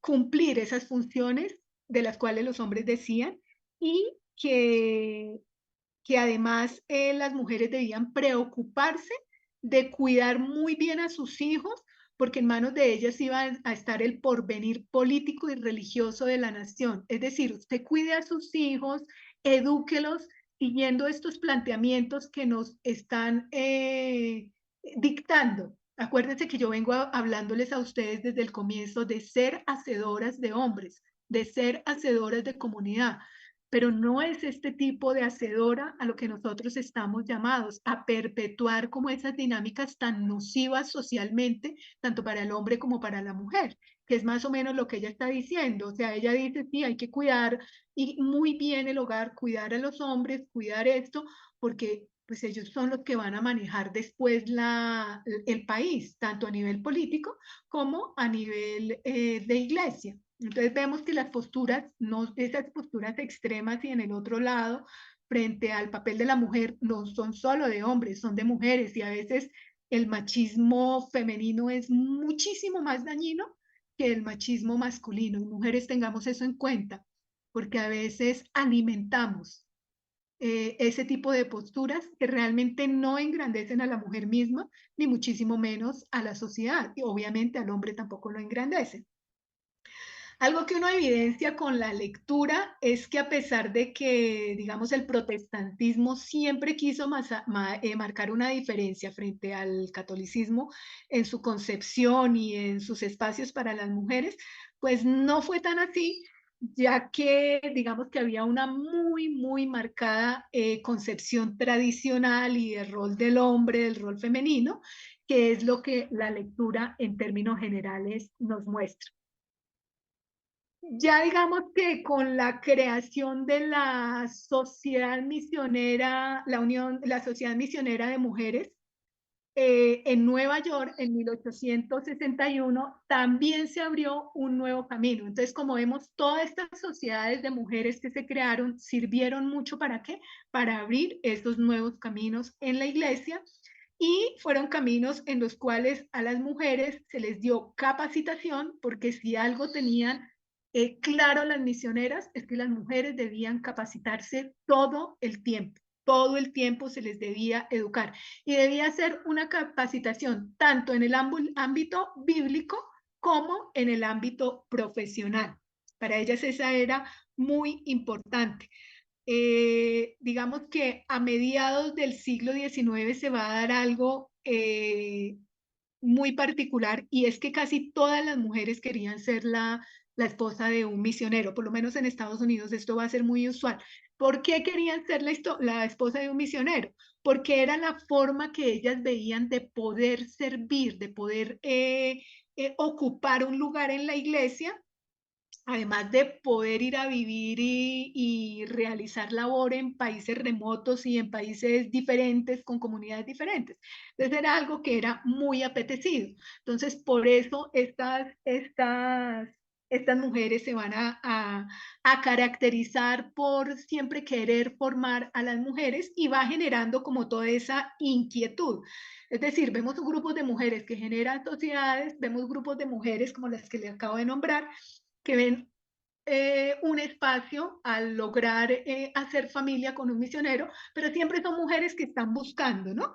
Están como en esa búsqueda. ¿Qué pasa con esas misiones? Esas misiones ya para 1916 van a haber 32 juntas misioneras femeninas, que uno diría son bastantes.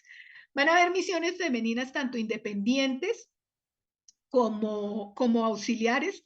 Eso se va a dar en Estados Unidos, en Canadá, en Inglaterra, en Alemania, y digamos que de ahí va a salir que empiecen a enviar todas esas misiones a Latinoamérica y al Caribe.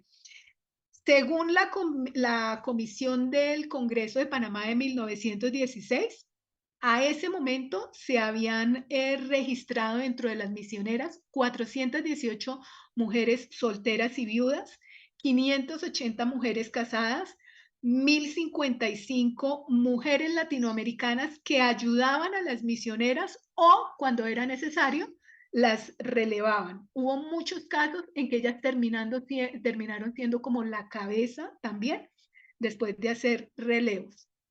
Todos esos datos, ¿para qué nos sirven? Todos esos datos nos sirven para ver que gracias a todo ese trabajo misionero que realizaron esas mujeres, pues se les dio un nuevo espacio dentro del protestantismo.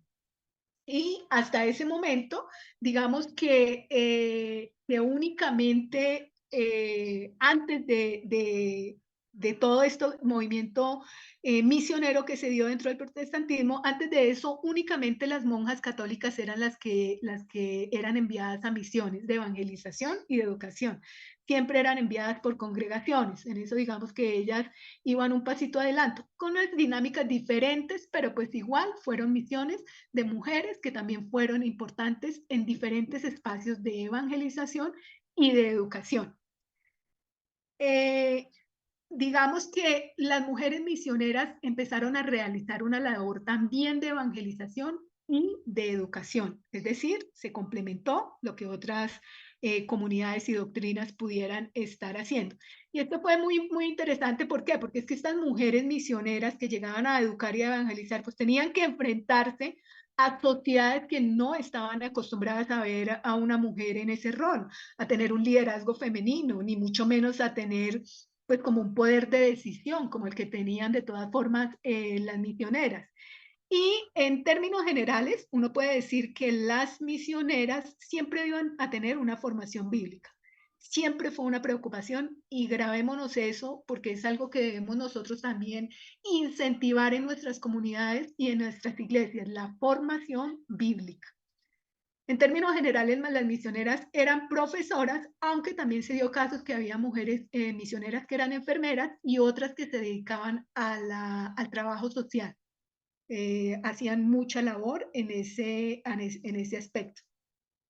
En términos generales, uno puede decir que esas mujeres misioneras tenían muy claro cuál era su rol, se habían preparado para eso y se habían preparado para afrontar el campo misionero. Es decir, eran mujeres que desde adentro eran muy fuertes o por lo menos se habían fortalecido muchísimo. ¿Para qué? Para toda esta labor misionera que para ellas era tan importante. ¿Cuál va a ser la influencia de todas estas misioneras? En 1916, también en ese Congreso de Panamá, se les empezó a dar a ellas ese reconocimiento del trabajo que habían hecho.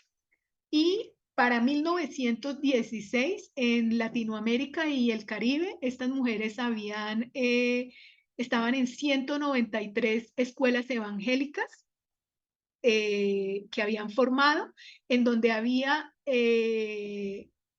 en primaria había 15.300 alumnos y habían 42 escuelas secundarias con 3.620 alumnos.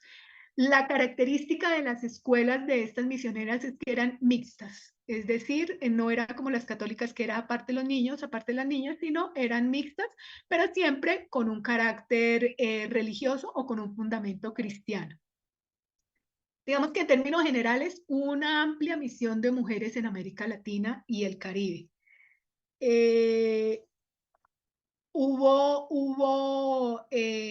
además misiones que sostenían a gran número, dentro de esas misiones de América y el Caribe, hubo misiones que sostenían a muchísimas obreras.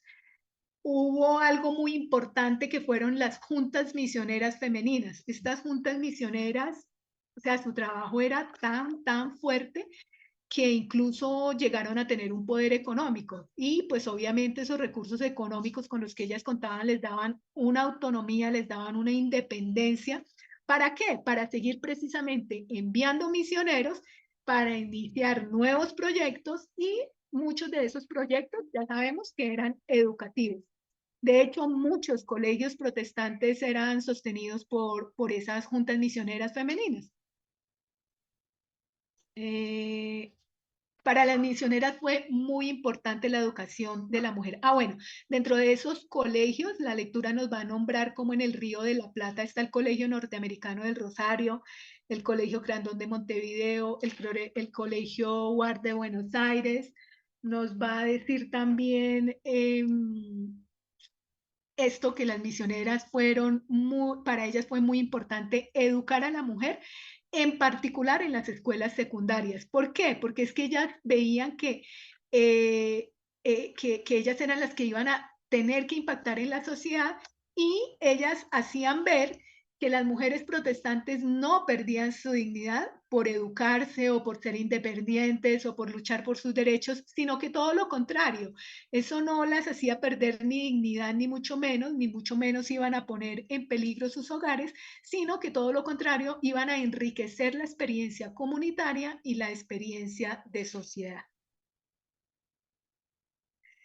Hay un personaje que nos nombran ahí en la lectura que se llama Baltasar Brum, que es un líder del protestantismo uruguayo también, y él va a defender toda la postura de las mujeres misioneras. Él va a ser un fan número uno de las misiones de mujeres. Y él va a decir que la mujer protestante siempre es respetada y es considerada, que no te mira devaluada de ninguna manera, sino que por el contrario, así debe verse.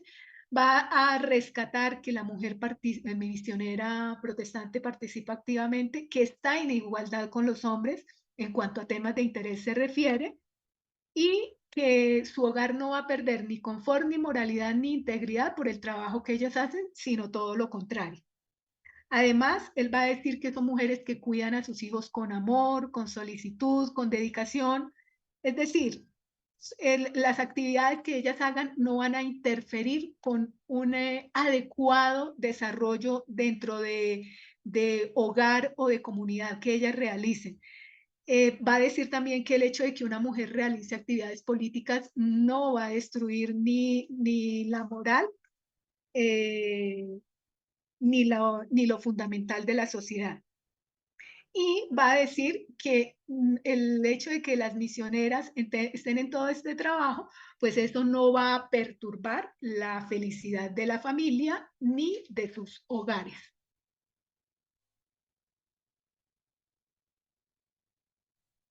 Otra de las cosas que rescata la lectura es que las mujeres misioneras incentivan el trabajo en las sociedades fuera de la iglesia, es decir, hay un impacto de su trabajo dentro de las iglesias, dentro de las comunidades de la iglesia, pero también hay un impacto fuera.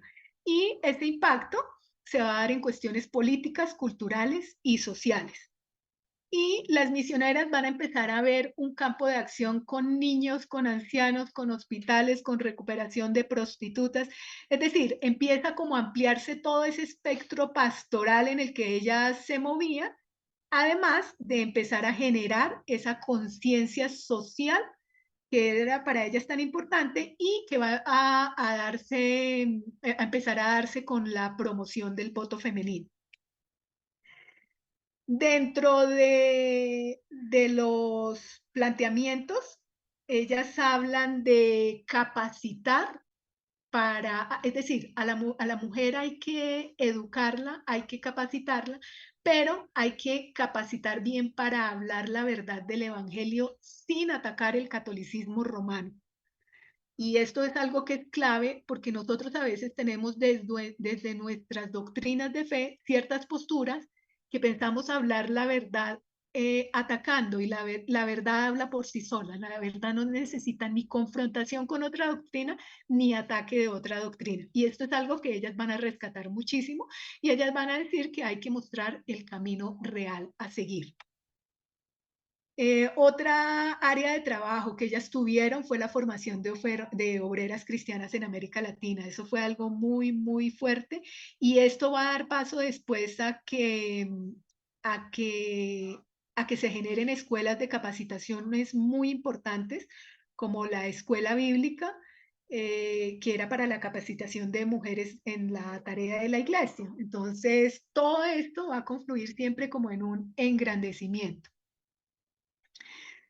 Las misioneras que llegaron de Estados Unidos, es indudable, como nos dice la lectura, que dieron un impulso muy grande a un modelo de mujer que buscaba flexibilizar el modelo tradicional, como lo vimos ya hace un rato.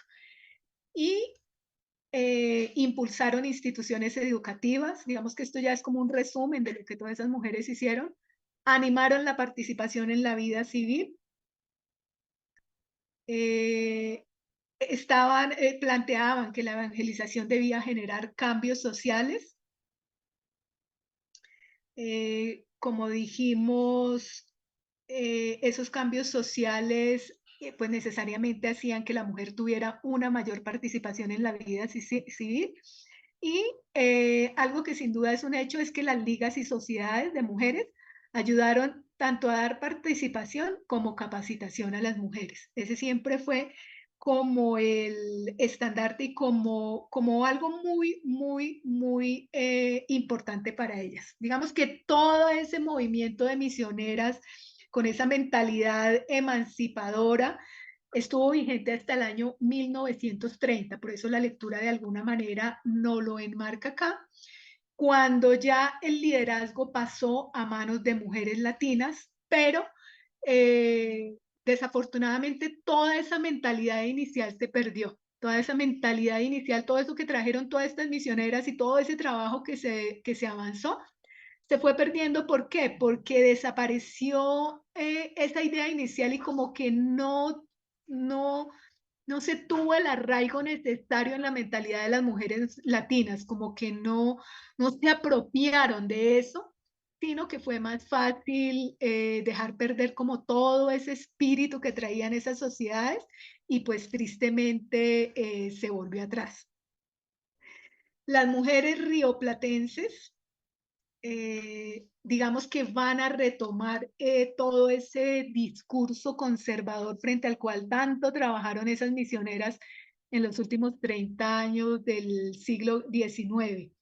Y digamos que fue como si hubiera habido como un retroceso, ¿no? De pasarse otra vez como a un marcado tradicionalismo, pero es que era un tradicionalismo que venía como con muchos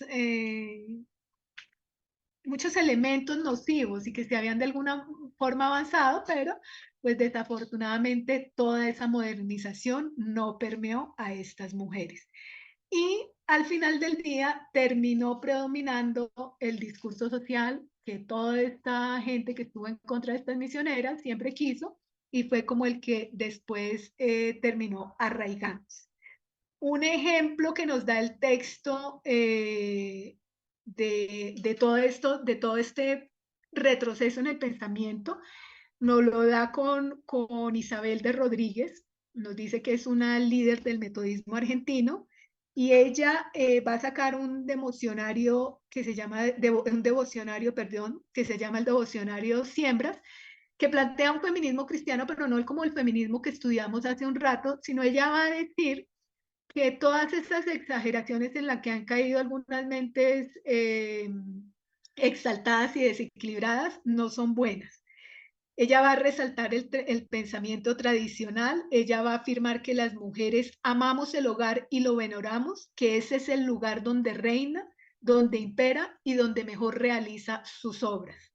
Y además va a decir también que ese sufragismo, es decir, esa pelea hacia el voto, eso va en contra de la naturaleza, que no es de Dios, sino es natural, declarar la igualdad de los sexos y la capacidad de la mujer. Entonces, como vemos nada más con esta postura, es un retroceso bastante grande y lo que yo les decía hace un rato, voy a dejar de compartir pantalla porque ya digamos que la presentación la tenemos hasta ahí, hasta el día de hoy.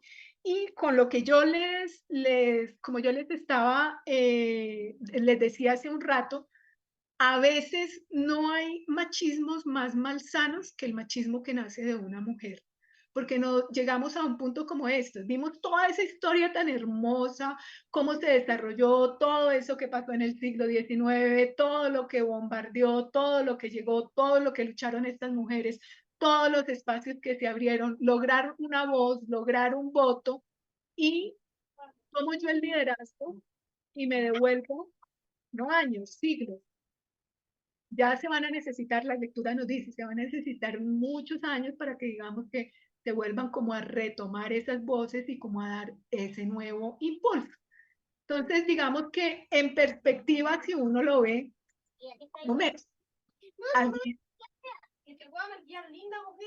¿alguien nos está hablando?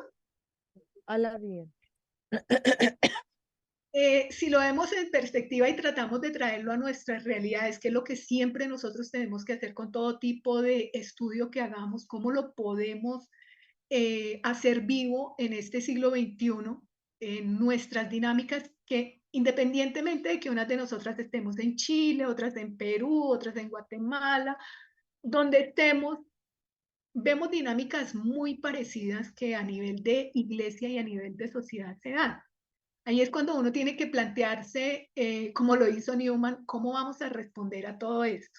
Y estas experiencias y estos ejemplos que nosotros vemos nos sirven precisamente para eso, para cuestionarme, para cuestionar y para de alguna manera aprender a responder desde la esencia misma a esas dinámicas que se están dando. Quisiera escucharlas, ¿cómo les pareció? ¿Cómo vieron este barrido tan rápido que hicimos? ¿Qué piensan de esta lectura? Por lo menos de lo poco que les pude mostrar de la lectura, ¿qué piensan ustedes? Tenemos 5 minutos. ¿Alguien que nos quiera compartir?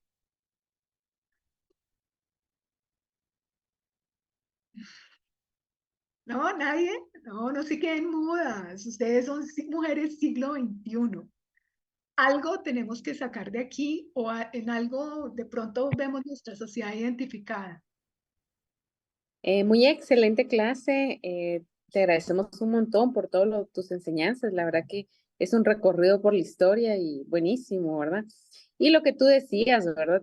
Tal vez eso de que a veces nosotros las mujeres somos las que encuadramos más nuestro pensamiento al machismo y queremos retroceder a encerrarnos en casa, a no tener ese protagonismo, cuando realmente nosotros tenemos en la historia un papel bastante importante, empezando desde nuestros hogares, ya toda la educación de los hijos, empezar a inculcar la educación de Dios en ellos, de ser buenos y a formar un liderazgo. Empezamos ahí a fomentar la educación para la historia, pero también creo que también tenemos que ser activas, trabajar con mujeres, trabajar en grupos en casas y no retroceder, ¿verdad? Y tener una mente abierta, pero sin tampoco irnos a un feminismo que nos perjudique, ¿verdad? O sea, algo sano basado en la palabra de Dios.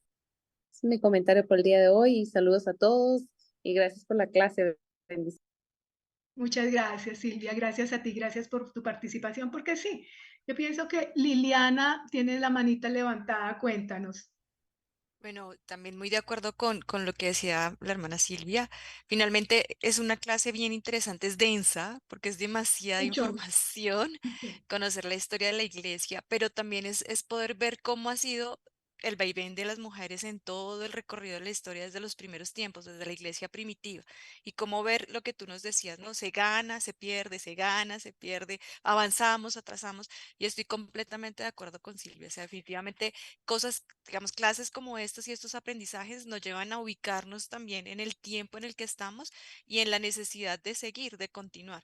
Para mí, lo que tú dijiste la última frase de que el peor machismo es el de la mujer, o sea, el que la mujer misma está proclamando, porque también con todos estos movimientos y demás, pues estás proclamando más el machismo. Entonces, es un llamado para nosotras que estamos tal vez trabajando en iglesias, tal vez que tenemos algunos ministerios, o tal vez que tenemos algunos grupos, o tal vez que simplemente estamos en este caminar con Cristo, pues que podamos ubicarnos en el rol que Dios nos ha dado como mujeres. Conociendo toda la historia también nos ayuda a decir, wow, de pronto me identifico con una, con la otra, estoy con esta tendencia, hemos tenido influencias. Cuando hoy comenzabas con el tema de los filósofos, pues cuando estamos en la universidad o cuando estamos en nuestros, digamos que en nuestras carreras profesionales o universitarias también hay muchísima influencia de todo lo que dicen estos filósofos, de todo lo que hablan y bueno, y traer todo esto y verlo en respecto a la iglesia y respecto al rol de la mujer, pues también nos abre un panorama grande de cómo continuar. O sea, esto es como estamos haciendo ahorita en conozcamos, entendamos, te digo, es interesante y admirable toda esa información que tienes y cómo la transmites, porque tanta condensada en tan poquito tiempo y tan poquitas, digamos que semanas, esto me imagino que da para toda una carrera, o sea, todo un estudio. Entonces te agradecemos porque la condensaste de una manera muy clara y nos ayuda a ubicarnos en espacio, en tiempo y en cómo continuar y cómo, como decía Silva, hacer esas comunidades cristianas también de mujeres en que podamos apoyar desde nuestro rol a la comunidad, a la iglesia, a los esposos, maridos, a todos para poder tener una iglesia sana, que finalmente es lo que buscamos y en estos tiempos pues mucho más. Yo creo que el objetivo de cada uno de nosotros al hacer este diplomado era como, es también como conocer y entender para poder también aplicar. Entonces te agradecemos muchísimo. Para mí fue, o sea, estoy todavía como, hay mucho que entender, que aprender. Por ahí he apuntado los libros que nos han recomendado. Toca estudiar, porque de esa manera nos ayuda a abrir también la mente. Sí, igual no les he subido la bibliografía, pero yo creo que hoy o mañana la subo. Lo que tú dices es cierto, es demasiada información. Yo sé que es denso. La de hoy particularmente, yo sé que las diapositivas eran muy aburridas. Si hay algo que yo odio es poner tanto texto en una diapositiva, pero a veces se hace necesario y cuando se hace necesario no hay nada que hacer. Yo sé que la información es demasiada, pero ustedes tienen los recursos, tienen las grabaciones, que es importante, las grabaciones ayudan también a tomar cosas que de pronto se han escapado. Aprovechen todos los recursos del aula. Iris Córdoba, me tienes levantadita la mano. Sí, buenas tardes ya y muy agradecida por la clase, como dicen mis hermanas queridas. Es algo tan extenso y solamente para agradecer por conocer la trayectoria de la mujer. Y aún estamos nosotros, pienso, haciendo historia. Y creo que nos corresponde a cada una de nosotras primer lugar, reconocernos como tal. Porque se da muchos casos de que hemos alcanzado ya muchos peldaños, gracias a Dios, y desde el tiempo de Jesús, Jesús nos dio esa facultad. Y ha habido, como decían, subidas y bajadas, pero creo que nosotros estamos en un momento de seguir haciendo historia y de poder entre nosotras ayudarnos y apoyarnos. Porque ¿qué se ve en cuestión de mujeres? Que habemos mujeres que entre nosotras estamos compitiendo. Todo el tiempo. Y eso los varones lo captan rapidísimo. Y lo primero que hacen es decir, no estés con ella porque ella te está haciendo esto, mejor sal de ahí. Y uno se encuentra, ¿qué hago? Entonces, ¿qué nos queda como mujer? Valorarnos y valorar a la otra. Y no tener ese celo absurdo, porque cada ser, cada mujer, cada hombre es un mundo diferente. Hay tanto que dar que no podemos nosotros ser obstáculo de una o de otra. Al contrario, si estamos de acuerdo, ayudemos. Y si no estamos de acuerdo, aceptemos. Con buena intención, dice la palabra de Dios, separando lo malo y cogiendo lo bueno. Un abrazo, muchas gracias. Muchas Esto está gracias a en ti. extenso. Gracias por tu participación, gracias por tu aporte, porque sin lugar a dudas es cierto, tenemos que aprender a reconocernos más. Nos dice Alma Rosa en el chat, hermosa desde el inicio hasta el final y hay que retomar lo que nos corresponde para la expansión de la palabra de Dios. Totalmente de acuerdo. Amén, nos dice Edith Curie, nos dice Lisset, agradecida por su disposición y preparación, bendiciones, muchas gracias a ti, Lisset. Nos dice Liliana, muchísimas gracias. Nos dice Edith Curie, gracias por la enseñanza, primera vez de este tema tan hermoso, la mujer. Y es bueno que sigamos explorando, que sigamos aprendiendo, seamos como esas mujeres que se estaban formando todo ese tiempo y que dieron tantos pasos adelante.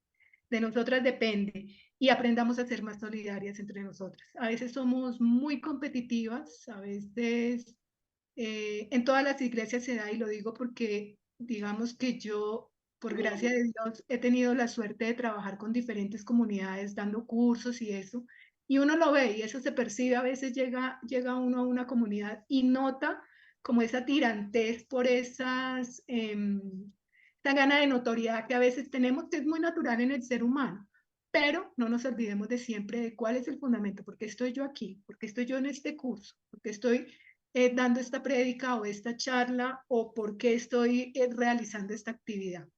Es por lo que yo creo, por aquel en quien yo creo y a quien tengo que transparentar. Y eso va a enriquecer muchísimo nuestra experiencia de fe. A mí no me queda sino darle las gracias a todas ustedes, gracias por su atención, gracias por la receptividad. Se pasó muy rápido este módulo, se pasó rapidísimo, rapidísimo. Nos está, no, Silvia, muchas gracias por los aplausos. Espero poder compartir con ustedes, gracias Liliana por los aplausos. Espero poder compartir con ustedes en otra oportunidad. Le agradezco muchísimo a la sociedad por estos espacios que abre, primero que todo, porque gracias a Dios abre estos espacios para que ellos puedan seguir expandiendo y llegando a muchísima gente, por abrirme gracias Gisela por el corazoncito, por abrirme la oportunidad a mí de compartir con ustedes y siempre tendré la mejor disposición para ir entregando aquello que también nos ha sido dado en gratuidad. Que Dios las acompañe, las bendiga, que este diplomado sea de mucho, mucho, mucho enriquecimiento para ustedes y que tengas una muy, muy feliz fin de semana. Nos vemos.